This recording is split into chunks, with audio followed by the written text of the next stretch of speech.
Hello everybody, and welcome back to the Nights into Dreams playthrough. This is time for the extras! Now, if anybody has watched the co-commentary that I did of this game, you may be thinking, well, where the hell is Christmas Nights? Well, the thing is that I've already done Christmas Nights on this channel, which was Christmas 2012, and it's no longer Christmas at the point at which this commentary is happening. So, yeah, we're just going to skip that and just go straight into kind of everything that covers the extras. So all the little goodies that you can do in Nights into Dreams HD. So, all of the kind of detailed information that you need is on screen right now. So like, for example, if you play Spring Valley on April Fool's Day, you can get Riala to play as, which is glorious, and I think if you beat the level then you can continue to play as Riala. I'm not sure if that's 100% correct information, but it's certainly a thing that is here for you to do if you want to.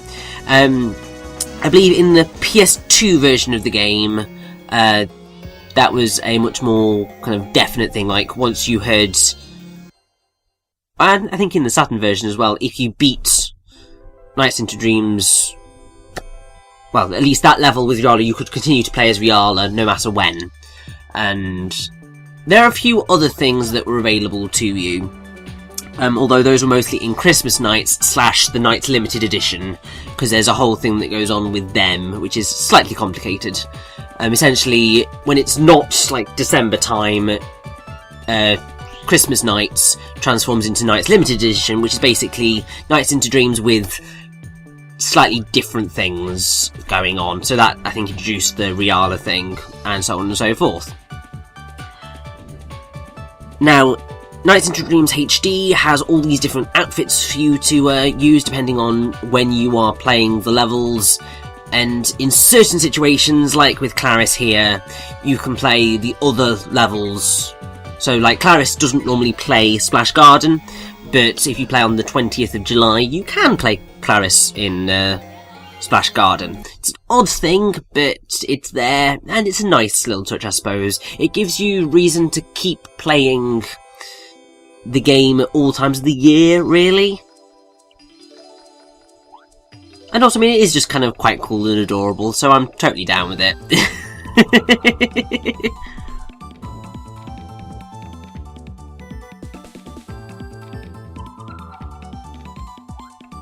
Now, if you're wondering what else I am covering in this extras part, along with all of these kind of visual differences between levels and stuff, depending on the time of play, we're going to look at A-Life, which is a very interesting little thing. We're going to look at the gallery as well, although it's not really gallery, it's presents, which I think is the correct name for it in this game, which has got a gallery of concept art, it's got a music player, and it's also got a movie theatre for kind of cutscenes and so on and so forth. So that's where we are going with all of this, which should be quite nice. Also, if you're wondering about the font that you see in front of you, yes, that is indeed the Nights into Dreams font. I went searching all around the internet to try and find it, and I found it. So I was sure as hell using it.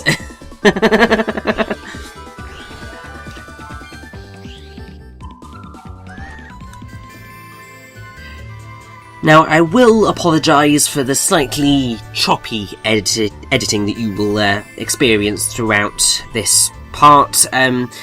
It's just the curse of having to have all these really small little clips, no real way of having a nice flow between them. Because you can't really specifically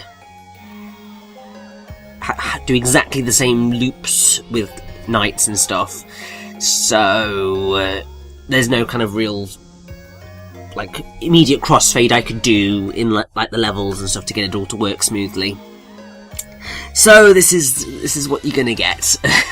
And if you were missing Christmas Nights, there it is, because, oh, it's just so Christmassy. This is why I decided I wasn't going to cover Christmas Nights in the middle of January, because it's neither the time nor the place for this anymore. It's bad luck if you're singing Christmas songs when it's not Christmas. Totally.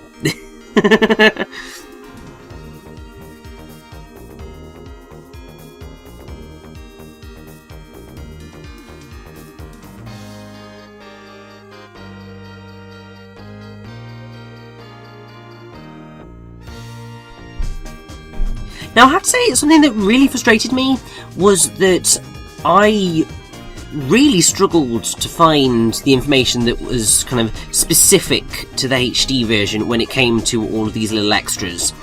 Because you either had the PS2 version stuff or the SEGA Saturn stuff, and not all of them, I think, were entirely correct when it came to the HD version, which was just really frustrating.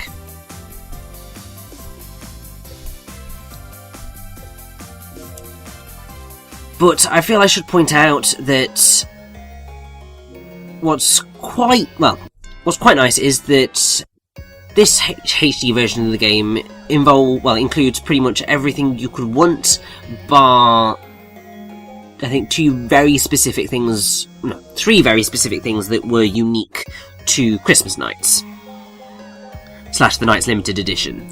Essentially, that version of Nights had a Christmas Night Sonic the Hedgehog level, where you could go through Spring Valley as Sonic the Hedgehog. It's glorious, and the end boss is Eggman. It's basically very similar to Puffy. There was also like a match game, which is how you unlocked the presents, and also there was a karaoke version of Dreams. That is not here either, but pretty much everything else that was in the PS2 version and Christmas Nights and everything else is here. Now, this is A-Life, which shows you all of the Nighttopians that you've got within each of the levels. Now, it's kind of a bit of a weird thing, but the way that it works, at least I think the way that it works, is that, so it's an artificial life system, where you this is keeping track of the moods and stuff. And if you're wondering what we've moved on to now, we've moved on to my original save file because I wanted to show off what the Mepians look like. Basically, the more the game is played, the more inhabitants appear, and they consequently change the environmental features and cultures. So you've got an evolving music engine, so the tempo, pitch and melody alters depending on the state of the Nighttopians within the level, which is a really cool feature. Now that right there is a Mepian. You can tell because it's got a darker skin colour, because that was necessary, and the Mepian egg that we would have seen in one of the other areas was that kind of yellowy one. But yeah, the A-Life system's really interesting. I don't really ever find much of a need to make use of it, but it's a really cool little touch. And yeah, anyway, this is the SEGA Saturn version of Nights into Dreams, because they included this in the game. It's not, I think, an exact replica.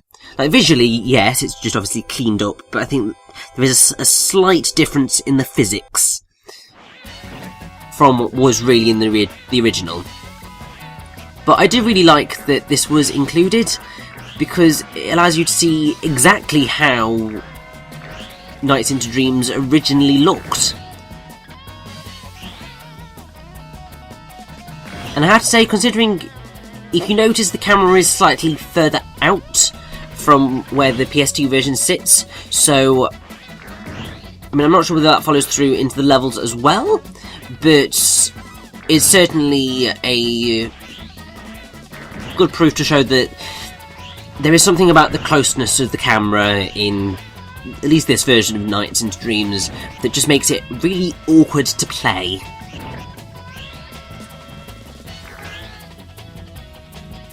And if you're wondering why I decided to do that particular boss, it's because it was short, and I thought I did such a terrible job on it the last time that I needed to try and redeem myself, so to speak.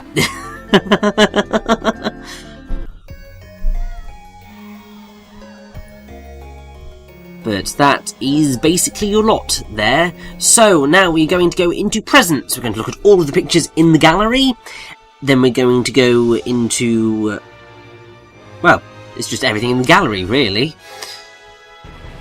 Well, in the presents, because you've got gallery, then you've got music, then you've got movie theatre. The reason we're going in that order is because I want to show off one specific video in the movie theatre. Because it's basically the only unique thing that you're going to be seeing in the game.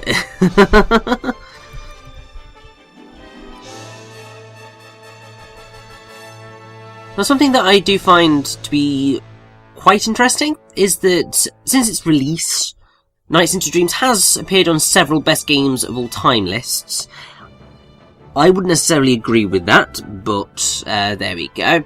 In a January 2000 poll by CVG, Computer and Video Games, which is unfortunately now defunct, which is really sad, readers placed Nights into Dreams 15th on their 100 greatest games lists, which was directly behind Super Mario 64, which shows just how well loved this game is, or can be anyway.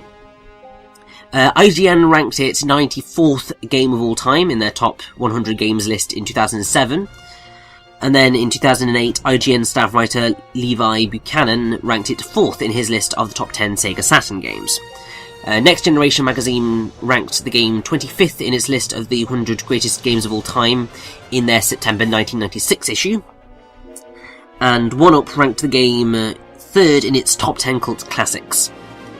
In 2014, Games Radar, which is still going, listed Nights into Dreams as the best SEGA Saturn game of all time, stating that the game tapped into a new kind of platform gameplay for its era, and they are right in that it was brand new at the time, and outside of Journey of Dreams and Rodeo the Sky Soldier, which was developed by Yuji Naka, well, he was the producer of the project, and I will explain more of that should I ever actually do a playthrough of Rodeo the Sky Soldier.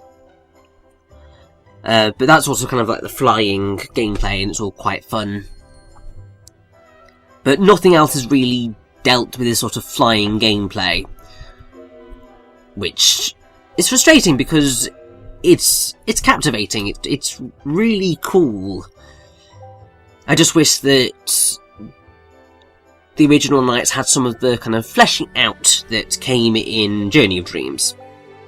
And that, Journey of Dreams wasn't collectively derided by quite a huge swathe of the Nights community, because I've seen, throughout doing lots of Nights commentary, in, comment sections and so on, that there are quite a few people that do prefer Journey of Dreams to this game.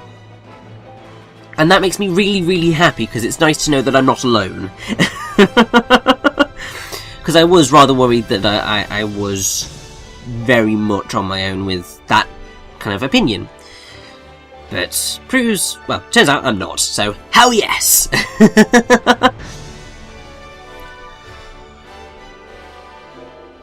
Now, seeing as I have got not a whole lot else to talk about, I could probably talk about how Nights has turned up in other media, because outside of the 2 games that Nights has had, it's mostly been cameos throughout things. So, Claris and Elliot made a cameo appearance in Sonic Team's Burning Rages. Basically just the 2 characters are sending the Rangers emails thanking them for their help.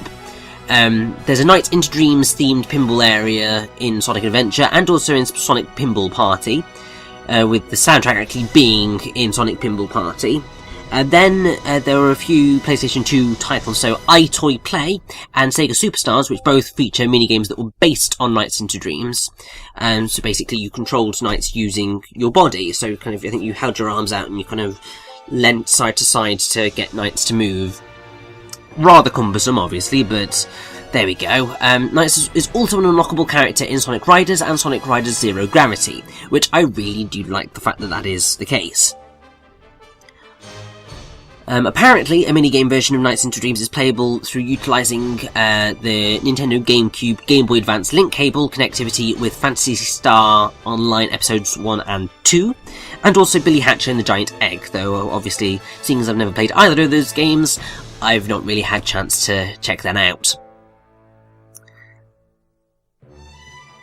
But then, following a surprisingly successful fan campaign by a Nights into Dreams fan site, which I'm not sure what the site is in particular, but either way, the character of Nights was integrated into Sonic and Sega All-Stars Racing, but only as the traffic guard, so just to kind of go, I remember when that news happened, I was so annoyed, and I was just like, nope, I'm not getting this game because, no, they are not allowing knights in it. Yeah. Such a childish response, but oh well, who cares. But then after that, Knights and Miala appeared as playable characters in Sega Superstar Tennis, and then in Sonic and All-Stars Racing Transformed. The latter of which also features a Nights into Dreams themed racetrack, which is really cool, and I think is actually the only racetrack in that game which does not involve a ground section, which is quite cool. And then last but not least, and this is pretty much the last thing that Knights has had in its 20-year history, because Knights is indeed 20 this year, was the limited edition Deadly Six edition. Limited edition Deadly Six edition, oh, too many editions, of Sonic Lost World, and basically there was DLC of Nights into Dreams. So it was called Nightmare Zone, and basically you got to face down the bosses of Nights into Dreams in Sonic Lost World, which was a really cool bit of DLC. But obviously Sonic Lost World is a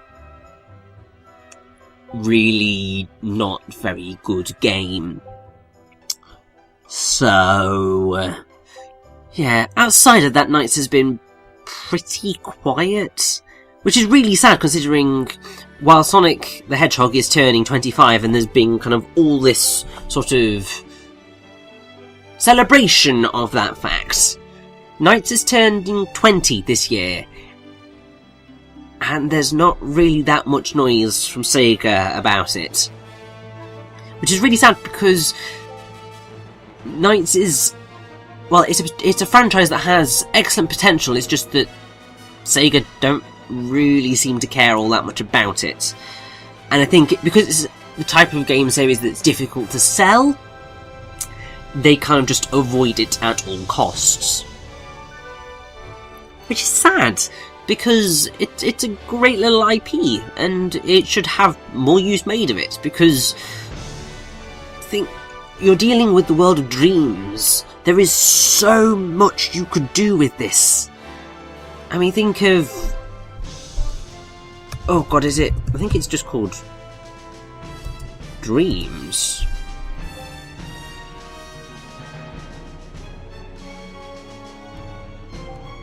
Yes, Media Molecule's kind of newest game, which is called Dreams, and it's all about kind of sculpting things in the 3D space. It's like dealing with the idea of dreams. If you got the imagination for it, you could do so much with this concept. It's just Sega obviously need the money and the competence to be able to go through with that. So, hopefully at some point in the future we will see a good return of the Purple Jester. But at present, I kinda doubt that's really gonna happen. Which makes me sad. But I suppose there's not really a whole lot I can do about it, really, is there? Seeing as, you know, I'm just a random disembodied voice speaking over video game footage. But either way... now this is the manual of Nights into Dreams, as you can see. There is a digital version of that in the game itself. Not that I decided to show it off. I don't know why. I think it was because there's just a lot of reading that you would need to do. And I just thought, nope, it is not worth it. That there are better ways for you to be spending your time. Despite the fact that I have, you know, in the past, given you all masses of reading to do in, like, files. Like, the Wonderful 101 is a prime example of just being lots and lots of data. I also recall having to do lots of reading in the last story. I know there's more. Oh, Bayonetta as well. That involved a lot of reading because there was all of the journal entries. So yeah, I just didn't feel doing another one of those. Like right now, it's just a bit too much. But either way, now I really love this piece of music. I think it is just sort of the Nights into Dreams theme.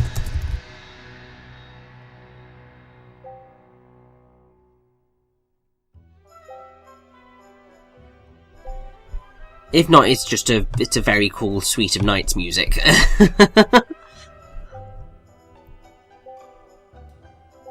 And I'm pretty sure that this is actually a proper orchestra.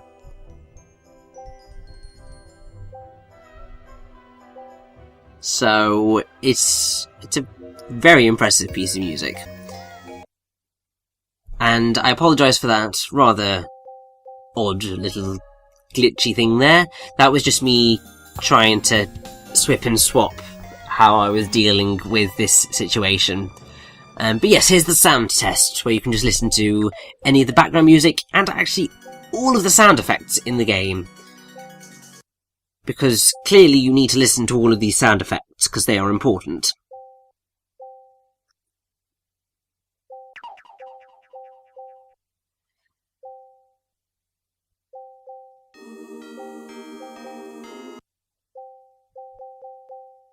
But yes, that's all here, and there's very little else to this thing.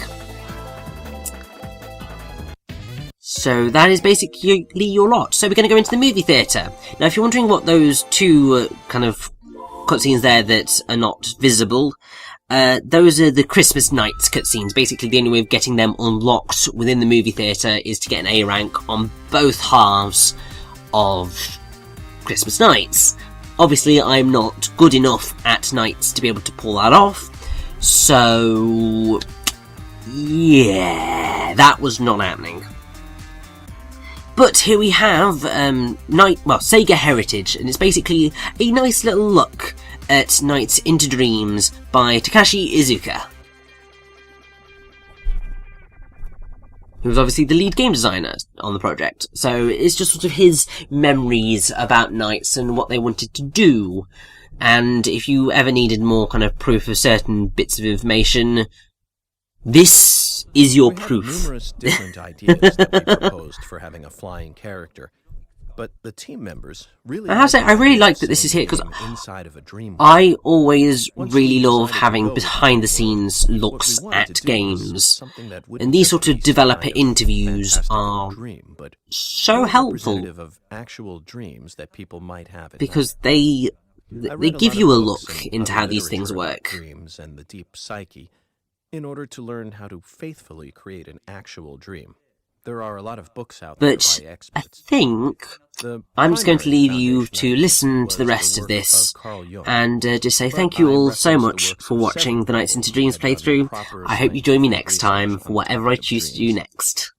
See you then. Enjoy the rest of Takashi Iizuka's memories of Nights into Dreams. Because of this, I could hear about people's dreams and go, oh, that means such and such. And so for a while, members of my team would come up to me and ask things like, hey, so I had a dream about this last night. What does that mean? And I'd say, okay, that means you have residual trauma from this sort of event in your past. So I was acting sort of like a dream interpreter. After a while, I started realizing that it revealed deep-seated psychological issues and emotional scarring and other things I probably shouldn't have been privy to, and I figured maybe I should quit while I was ahead. To put it simply, different people have issues inside themselves that they need to overcome, or some sort of conflict deep within themselves, and dreams give us a means of visualizing those conflicts when we go to sleep. That's how dreams work in the real world, at any rate.